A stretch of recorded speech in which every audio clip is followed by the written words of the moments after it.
Khawutsho why uzokhetha ushiya iBhayi uzohlala eNgqushwa? Uyikhetha nganoni iNgqushwa?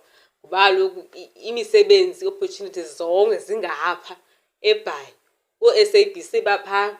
Why uzokhetha ukhetha uhlala ezilalini eNgqushwa? Oh yes, okay. Yeah, eBhayi kuyadutyulwana. eBhayi akuphilwa kamnandi. Ikhona impilo but uphila anduncinci. So ngqondo ke manje ndizoqala into entsha eNgqushwa.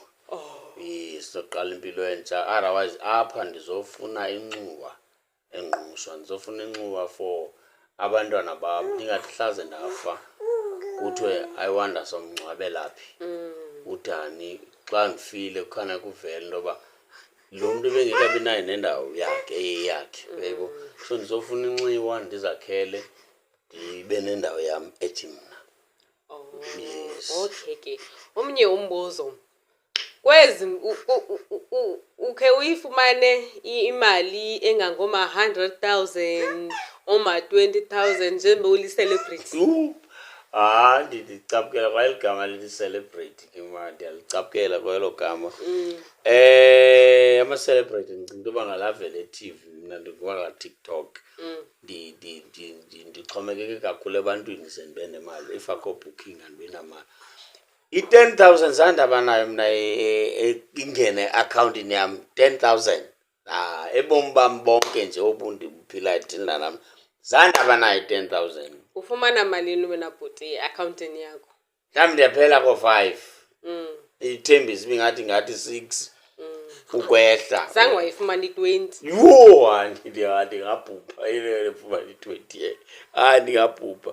Umzekelo njengoba ndizofuna ukwakha apha ezilalini, ndabona amaxhekwazi epeyi ekwazi ufumana i-2,000, 1,000 akhe indlu kuhlaliwe nge-2,000 nge-1,000 akhe, yebo. So ndiyaqomba ingandohlula kanjani mhlawumbi kule 1,000 rand ndiyifumana qho ngenyanga or kule 2,000 ndiyifumana qho ngenxa kaFacebook, yebo. Ndifuna utrayi uba andinawukwazi uzakhela into yam ngale sentana, uyebo. Ke ngoku njengoba ungulo mntu unguye ungisaziwayo udumile, xa unoze kuthiwe uwile boom, ungatshani? Kaloku mna ndingawa ndiwele kule ndawo ndikuyo. Andinandawo ndingathi ndiwele phi. Andikwazi noyicacisa because ndingawa ndiwele kwalapha kule ndawo. Mna ndingaba bantu baqale ngowa before babe sebomini, uyayebo. So mna xa ndinowa kungathiwa mhlawumbi ndibuyele emva.